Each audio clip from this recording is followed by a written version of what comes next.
Topic po natin tungkol sa kidney disease. Yan talaga ang problema natin sa Pilipinas. Ang dami nagkakasakit sa kidney, ang dami nagda-dialysis. I think more than 80,000 nagda-dialysis. So, meron kasi tayong mga Pilipino, mga bad habits na ginagawa natin, nakakasira sa kidneys natin, pero hindi natin alam na nakakasira pala, hindi natin pinapansin. Para ngayon, kumain lang kami sa restaurant. Grabe talaga pag sa restaurant, iba yung alat. Grabe yung alat na nilalagay sa pagkain natin. Kaya kung pwede nga talaga, kumain na lang sa bahay. Anyway, 16 bad habits. Number 1, malakas uminom ng alak.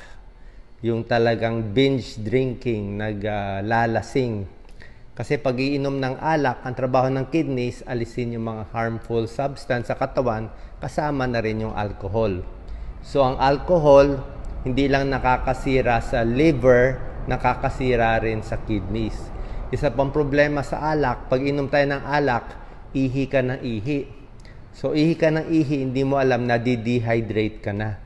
So, hindi talaga nakakadami ng tubig yung alak na dehydrate ka. Pag dehydrated, hindi maganda sa kidneys. Isa pang problema, may tinatawag na hepatorenal syndrome. Ibig sabihin, pag yung liver nyo nasira dahil sa pag-inom ng alak, pag nag-liver failure, yung kidney makikisabay na rin. Parang yung mga organ na yan, nag-uusap eh. Pag nag-liver failure, sasabihin ng kidney, o sige, makikisira na rin ako. Total, nasira na yung liver. May ganung mga sakit. So, iwas sa sobrang alak. Number 2, bad habit, hindi umiinom ng tubig. Ang daming kababaihan natin, siguro 2 baso, 3 basong tubig lang sa isang araw. Hindi po pwede ngayon. Kailangan ng kidneys parang toilet yan. Laging fina-flush. Dapat flush ng flush sa umaga, inom ng tubig, sa tanghali, sa gabi, paggising sa madaling araw, paggising sa umaga, 1 baso, 2 basong tubig. Gusto mo hugasan ng hugasan yung kidneys natin. Bakit? Sa dami ng alat na kinakain natin, sa dami ng toxin, sa dami na kung ano natin na lalagay sa bibig natin. So, walang masama na inom ng maraming tubig. Sabi ko nga, 8 to 12 glasses of water in a day. Pwede po yan. Maximum 16 glasses or 4 na litro. Hanggang 4 na litro lang, tama na. Pinakamarami na yan, huwag na natin masyadong sobrahan. Baka bumagsak ang sodium. Hindi rin pwede sobra labnaw. So, stay hydrated, malabas yung mga dumi sa katawan. Pag kompleto sa tubig, makakaiwas sa kidney damage, kidney stones, bato sa bato, di ba? Kidney stone, tubig din yan. Lalo na yung mga nag-exercise, nagbaboxing, o yung nagmamassage ng malakas pag nadudurog ang mga muscle natin. Diba? Dapat maraming tubig. Kung hindi, magbabara yan. Pag nadurog yung mga muscle, magbabara yan sa kidneys, magra-rhabdomyolysis, parang hazing rhabdomyolysis, kidney failure. Kaya parang tinutulak mo na yung dumi. Kasi nga, kung nasobrahan ka sa bugbog, meron din yan problema. Number 3, bad habit, pinipigilan ng ihi. Oo, tayo mahilig magpigil. Siyempre, ang gusto ng kidneys, pag puno na yung pantog, 200cc, 250cc yung bladder natin, iihi mo completely. Tsaka dapat yung ubos na ubos yung ihi. Walang matitira. Kasi kung may matitira, mag-iipon yung bakterya. Tapos pag ihi mo, ipon na naman yung bakterya. Pag kulang ang tubig mo, di ang panghi-panghi ng ihi, ang malabo, mabula, maraming bakterya, amoy ammonia, mabilis mag-UTI. Pag nag-UTI sa pantog, mag-UTI sa kidneys, pwede masira ang kidneys. So, kailangan, pag maraming inom ng tubig, maraming ihi. Tsaka pag pinipigil mo ihi mo, hindi lang UTI problema, hindi lang kidney problem, pwede rin humina yung bladder. Yung pantog, yung muscle ng pantog, hihina rin kung masyado nag-expand. Number 4, bad habit. Inom ng over-the-counter medicines. Yan, maraming may guilty dito. Taas ang kamay. Inom ng pain reliever. Konting sakit ng ulo lang, mefenamic acid na, ibuprofen na, kung ano na iniinom, hindi po maganda. lagi ko nga sinasabi sa inyo, yung pain reliever, pag talagang nireseta ng doktor, pag sobrang sakit talaga yung ulo, o sobrang sakit ang ipin, pero otherwise, wag araw-arawin ng pain reliever. Siguro 1 day, 2 days lang. At most 1 week. Pero kung di naman masakit sa ulo, masamasahin na lang o tiisin na lang. Hanggang paracetamol siguro, pwede as a pain reliever. Yung paracetamol, di lang pang lagnat, pwede pang pain. Pero yung mga mefenamic acid, ibuprofen, iba pang mga diclofenac, lahat yan, pwede makasira ng kidneys. Kasama yung aspirin eh. Pero kung may sakit ka sa puso, kailangan mong aspirin, wala tayong choice. So, binabantayan natin. So, wrong medications, babantayan. So, magkonsulta sa inyong doktor, susundin yung doktor nyo. Number 5, matamis masyadong kinakain. Sobrang matatamis. Pag sobrang tamis, sobrang donut, sobrang sugar, iced tea, milk tea, prone for diabetes. Alam natin, pag magka-diabetes kayo, yan ang number 1 cause ng kidney failure. Ang diabetes, number 1 cause ng kidney failure. Number 2 cause ng kidney failure, high blood. Dati yung high blood mas nagkakos ng kidney failure. Ngayon, diabetes na.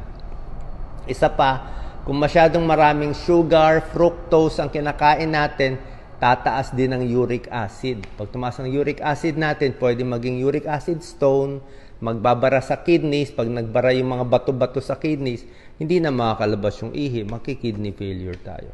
So, sobrang tamis. Number 6, kailangan bantayan ng blood pressure. Huwag hayaang high blood. Diba, sinabi ko, high blood ang number 2 cause ng kidney damage.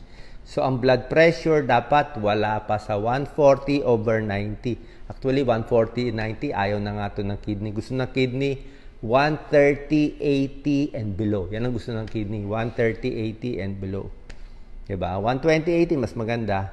Tapos, kung may high blood, inumin ng gamot. Kailangan nyo yung gamot sa high blood. Safe yung gamot sa high blood. Sasabihin, Dok, ayoko minom ng gamot sa high blood, masisira kidneys. Hindi nga eh. Pag hindi mo nga ininom yung gamot mo sa high blood at sa diabetes, doon nga masisira yung kidneys. Kasi nga ang taas ng blood pressure mo. Hindi kaya ng kidneys yung mataas yung presyon. Nahihirapan siya. Nagkukulang yung... parang hirap siya, sumisikip yung daanan niya. So, kailangan inumin yung maintenance mo ng gamot sa high blood at diabetes. Pag na-control na yung blood pressure, mas relax. Tsaka may mga gamot na pampagaling ng kidneys. So, mga ACE inhibitor, mga angiotensin ARB, mga losartan, enalapril, captopril, valsartan, binibigay yan kung may konting kidney failure. Nakakatulong siya. Nakaka-relax ng kidney pa nga yun. Yan ang binibigay. Pero dapat stage 1, stage 2 lang. Yung kidney doctor nyo lang ang magsasabi kung paano inumin. So, number 6, high blood control. Number 7, ito maraming guilty ngayon. Lalo na pag holidays. Sobrang protina kumain. Yan.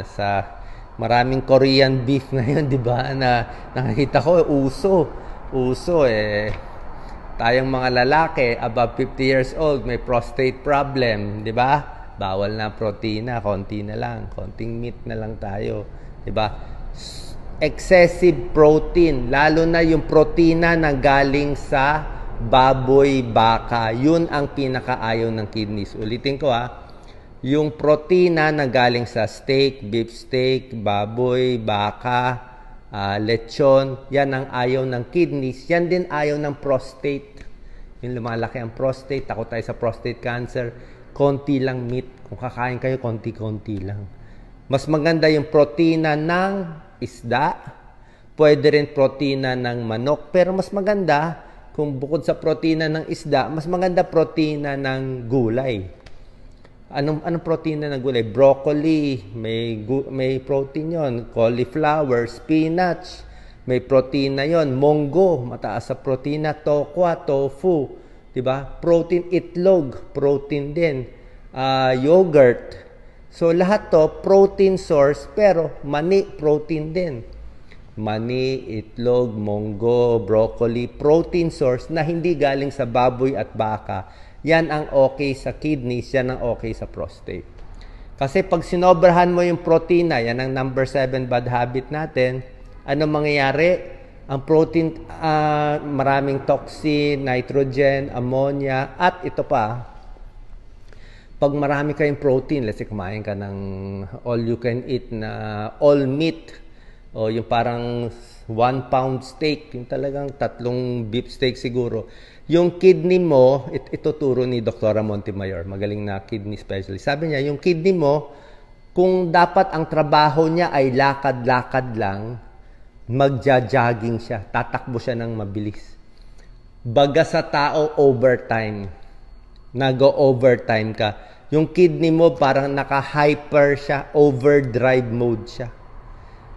At yung kidney mo nag-hyperfiltration. Sa dami ng protina, hirap na hirap yung kidney mo. Medyo hanggang leeg siya sa trabaho. Kaya pag ituloy-tuloy mo yung protein mo, kidney damage, kidney failure. Pag ihi, may protina. Alam niyo ano mangyayari pag ihi niyo may protina, mabula. Para siyang yung tang, alam niyo yung tang or 8 o'clock na juice, nilagyan niyo na marami, di ba masyado mabula? O yung iced tea na mabula, parang gano'n ang ihi natin. Yun may protein yun, sabihin may kidney damage. Kaya pag kayo may kidney damage, meron na kayong stage 1 kidney disease, stage 2, stage 3, ano mo sasabihin ng kidney doctor nyo? Sasabihin niya, bawas protina. Masyashock kayo. O, sasabihin niya, bawas protina. Ang protina nyo na lang, hindi na ganito kalaki. Siguro ganito na lang kalaki. Matchbox na lang. Sasabihin niya, ang protina nyo, kumuha kayo ng pork chop, siguro kalahating pork chop, tapos durugin mo ng maliliit yung pork chop. Gawin mo na lang daw giniling. Giniling na lang na konting-konting protina, ilagay mo na lang sa kanin mo, ganun lang kababa ang protein. Ayaw na ayaw nila ang protein pagka may kidney disease. Kasi nga, lalong tataas yung creatinine. Kita nyo. Kaya habang wala pa tayong kidney problem, wag na natin pahirapan yung kidney sa sobrang protina. Konting warning lang ha. Tanong nyo sa mga kidney specialist nyo. Yung normal kain lang. Normal protein, normal kanin, normal gulay. Number 8, walang exercise, lagi nakaupo, trabahong tamad, kulang sa circulation. Okay? Pag laging nakaupo, hindi naglalakad-lakad, walang galaw-galaw, ano mangyayari? Tataas yung blood pressure mo, di ba? Laging nakaupo, di ba? Pati diabetes, tataas, tataba ka. Di ba? Laging nakaupo, walang circulation, hindi maganda rin sa kidneys. Lalo na pag overweight, lalo na kung high blood. Okay? So, dapat may moderate exercise. Sabi ko nga yung lakad-lakad, 10,000 steps, 7,000 steps a day, maganda na yun. Number 9, maling pagkain. Yan, syempre, di ba? Tulad na sinabi ko nga, yung protina, konting bawas, processed meat, ayaw talaga ng processed meat. Yung mga hotdog, ham, salami, bologna, hamon, langgonisa, sobra kasi alat. Fast foods, punong-puno fast foods ngayon, no? Sarap. Fried chicken, i-check nyo yung, nagulat ako sa salt content nung isang fast food chain. Hindi ko babanggitin yung fast food chain. Ang salt content niya parang 1 gram. 1 gram of salt per 2-piece chicken. Sabi ko, paano naging 1 gram to? Kasi 1 gram lang limit mo sa araw eh. Yung 2-piece chicken, 1 gram na daw. Sabi ko, paano nangyari to? Pero, pag bumili ka ng manok sa palengke, niluto mo lang, parang 300 milligrams lang. 1/3 lang yung alat. Pero pag ginawa mo ng chicken na nasa fast food, yung maraming balot-balot, tapos tinikman ko nga yung balot niya, kasarap ng balot niya. Ang alat pala talaga. Sobra talaga. Doon ko lang nakita, nung nakita ko, sobra alat. So, pag yung manok binili nyo, kinain nyo, hindi pa siya maalat. O yung baboy, kinain nyo, hindi pa siya maalat. Pero pag pinarases mo, ginawa mo ng hotdog, ginawa mo ng luncheon meat, ginawa mo ng langgonisa, ginawa mo ng ham, ginawa mo ng fast food, super dami ng pinapatong na pampalasa, na pampaalat. Okay? Katulad kanina yung kinain namin chicken na alat. Oo. Anong gagawin natin? Exercise, inom maraming tubig. So, 9 yung pagkain. So, more vegetables, more fruits, apples, green beans, carrots, pwede yan. Walang problema. Kanin, pwede yan. Tapos yung protein source, from plant protein. Yung sinabi ko kanina, yun ang magandang pagkain.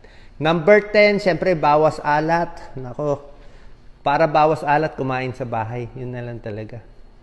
Kain sa bahay, ano yung maalat sa atin? Junk food, super alat, di ba? Junk food, delata, super alat. Noodles, super alat. Sabi ko, di ba? Ako, yung noodles ko, pag kumakain ako instant noodles, tinatapon ko yung sabaw. Yung noodle lang kinakain ko, pampabusog. Seasoning, toyo, patis, bagoong, sobra alat. Suka na lang or kalamansi. Suka, kalamansi o hot sauce na lang ang ilagay nyo. Magugustuhan nyo na rin naman eh. Talong with suka, imbis na talong bagong. Isa pa, yung mga sauce natin, di ba? Adobong sauce. Beef steak sauce ang aalat nito. Kaya pag pinuno mo, konti lang. Kailangan medyo matabang-tabang. Ha? Kasi sodium intake dapat 2 grams per day lang. Oh, pero ang Pilipino, hindi 2 grams a day. 8 grams a day tayo. 4 times. Kaya siguro winner tayo sa kidney failure. Ang dami nagda-dialysis, ang dami humingi ng pang-dialysis. Paano nga? Sa alat ng kinakain. Number 11 tip, kung merong sakit, may UTI, may pulmonya, may mga sakit, gamutin agad. May tonsil na bakterya, o either magpatingin sa doktor, baka lang bibigyan ng antibiotics or supportive therapy para sa lagnat. Pag nagamot ng maaga yung mga infection, mas hindi masisira ang kidneys. Kasi hirap din yung kidneys pag may sakit tayo. Okay? Number 12, kailangan kompleto ka sa vitamins and minerals. Dapat kompleto. Kaya yung pagkain medyo, parang yung Japanese diet, ang ganda, di ba? May gulay, may karne, may isda. Di ba sabi ko mga Japanese, very healthy. So, pakonti-konti pagkain nila, pero kompleto sila. Complete meal. Tayo, kanin lang, tsaka tuyo, hindi mako-complete meal. So, para sa kidneys, kailangan may vitamin B, may vitamin D, dog, tsaka magnesium. Ito yung tatlong vitamins and minerals na kailangan ng kidneys. Number 13, hinay-hinay sa kape. Siguro 1 baso, 2 basong kape. Wag naman 6 na basong kape. May konting pag-aaral, pag sobrang caffeine, di ba, nakakakabog, nakakaihi, di ba? Ang caffeine, nakakaihi din siya, madidehydrate ka, tumataas din konti ang blood pressure, heart rate. So, pag sobrang kape, baka hindi rin ganun kaganda. 1 to 2 cups lang. Number 14, dapat kompleto tulog at bawas stress. Kasi pag puyat ka na at super stress ka o night shift ka pa, ano mangyari kung puyat tayo? Taas ng blood pressure, di ba? Pag puyat, mabilis heart rate, kung puyat, parang lutang tayo, di ba? Lutang, hirap, di ba? Hindi makaisip, may vertigo. So, pag kulang ang tulog, mas mataas ang BP nyo at mas mataas ang blood sugar nyo. So, bawas stress, matulog, relax sa gabi. Number 15, syempre smoking, bawal. Kasi smoking, ang mga smoker, hindi lang lung cancer ang kalaban, hindi lang kidney cancer. Ang smoking, nakita nilang smokers, 2 times higher risk for chronic kidney disease. Mas mabilis masira kidneys ng smoker kumpara sa smoker. Ayon sa pag-aaral. And number 16, tip ko, ito, number 16, dapat mag-exercise. Pero wag din sobra. Wag yung marathon na 30 kilometers kung di ka naman sanay, di ba? Wag din masyadong boxing. Boxing yung nabubugbog kasi. Yung talagang bugbog masyado. O yung hazing. Ang dami nagki-kidney failure sa hazing. Yung boxing kasi nadudurog yung muscle. Hazing, pinapaddle yung sa puwet, sa hita, nadudurog yung muscle. Pag nadurog po yan, saan pupunta yung mga durog na protein? Sa kidney lalabas. Hindi nga makalabas sa kidney. Kaya magra-rhabdomyolysis, kidney failure. Yan nga sabi ni Manny Pacquiao Every fight niya, pag umihi siya, itim daw ihi niya Actually, brown yun Oo, kaya masisira ang kidney. Kaya dapat inom agad ng maraming tubig para ma-push mo yung... Kung malapit na mag-kidney failure, tubig talaga panlaban. Para tingnan nyo yung mga may kidney disease. Stage 1, stage 2. Yung early stage, 3 liters a day sila.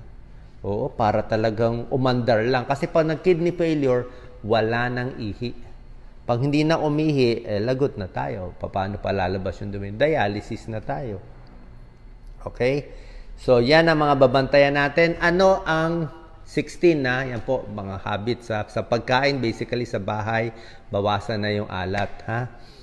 Pwede mag-oatmeal kung gusto nyo. Bawas na sa processed meat. Konti-konti lang. Ano ang warning signs ng kidney failure? Okay? Kidney disease warning signs. Maga ang muka, puffy. Maga ang paa, manas. Makati yung balat. Pag-ihi, maraming bula. Mabula siya, foamy, at hindi nawawala yung bula. Okay lang may bula yung ihi, pero dapat nawawala. Pag hindi nawawala, laging parang iced tea yung sa toilet bowl, pa-check ang urinalysis. Check kung may protina yung ihi. Dapat wala. Yung ihi, kumukonti. Pag kumukonti, bad sign na to. Okay? Minsan may muscle cramps, merong may fatigue, yung tulog, pati, siyempre, pag hindi na maganda yung labas ng dumi sa katawan, parang naiipon na sa utak, problema din sa pag-iisip. Kung kidney stones naman ang problema, napakasakit ng kidney stones. Diba? Dito, pag umihi, sa may singit, sa may likod. Tapos pag kidney stones, tignan nyo yung ihi nyo, Paglabas ng ihi, baka may nahulog na bato. O, pag tumunog yung toilet bowl na tink, pag tumunog, tingnan nyo ano yun. O, kasi kung may bato, may kidney stones ka. Mabuti na ilabas. Kung magbara. Diba? Ang makakalabas lang siguro, 2 mm, maliliit lang. So, anong problema sa kidney stone, kidney failure? Yung mga tinuro ko sa inyo, inom lang ng maraming tubig. Anong check-up kailangan? Blood test, CBC, creatinine, ultrasound ng kidneys, medyo mahal ultrasound, pero siguro 1,000, 2,000. Pero urinalysis, malaking bagay. Urinalysis, CBC, creatinine, gamutin ang high blood, gamutin ang diabetes, gamutin ang UTI, magpapacheck tayo sa kidney specialist. Ngayon, yung mga nagko-comment na, Doc, mataas na creatinine ko, Doc, medyo mataas na at pumupunta na ako sa kidney doctor, anong gagawin ko pampababa ng creatinine? Hindi po ganun kadali Pampababa ng creatinine, yung mga gamot na sinasabi ko, yung mga ARB, mga losartan, depende sa doktor nyo, bawas protina, yung maliit na karne na lang. Imbis na all you can eat ngayon, cannot eat na talaga, o maraming bawal. Later on, kahit mga may potassium foods, bawal na rin. Pati saging, pag sa dulo-dulo ng kidney failure. Pero ang shortcut ko lang, kung mataas ang creatinine nyo, ito lang talaga pinaka-shortcut. Kailangan magpa-check sa nephrologist, kidney specialist every 3 months. Kung walang shortcut Every 3 months, kailangan talaga magpa-check walang shortcut. Ito, yung tinuturo ko, okay naman. Pero dapat binabantayan yung creatinine every 3 months. Yung doctor nyo ang mag-a-adjust. Kasi oras na tumaas na yung creatinine, umabot na ng ilan? 100, 200, 300, o yung number, kung yung isang number 1, 2, 3, pag umabot na ng mga 500, 600, dialysis na yun. Oo. Mahirap na pigilan kung umakyat na siya. So, habang wala pa tayong sakit, bawas na sa alat, sisinga ako doon sa kinain ko So, tanggalin na lang yung mga nakapatong sa manok, yung mga balot-balot, yung pinaka-chicken na lang kainin natin. Okay, sana po nakatulong tong video. Ingatan ng kidneys, mabilis gamutin pag wala pang sakit. Oras na tumaas na yung creatinine, 50% sira na ang kidneys. Bad news yun actually, tunay po yun. Oras na tumaas na yung creatinine, halos kalahati na sira or more than kalahati sira na. So sabihin nyo, ang creatinine, konting taas pa lang naman. Pero bago siya tumaas, may damage na So habang wala pang damage, pa-urinalysis, makita may protein plus 1 plus 2, ingat na. Bawas protein na, healthy diet na, para at least matapos natin yung buhay natin without going through dialysis and kidney failure na 80,000, 90,000 na kababayan natin. Yan ang pinakasakit sa ngayon. Ingat po. God bless po. Pwede kumain. Hinay-hinay lang. Okay. Salamat.